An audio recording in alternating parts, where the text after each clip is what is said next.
Meaning of iconoclast. Iconoclast. Iconoclast.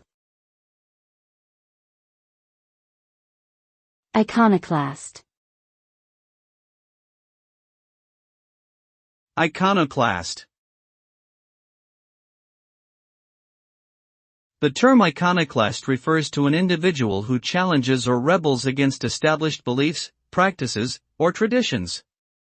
The word comes from the Greek iconoclasts, which means image breaker.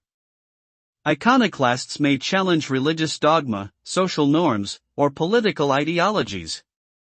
They are often seen as disruptive or rebellious, but can also create significant change and progress.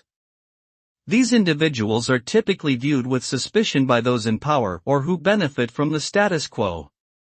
Despite this, iconoclasts have been responsible for some of the greatest cultural, scientific, and social advancements in human history.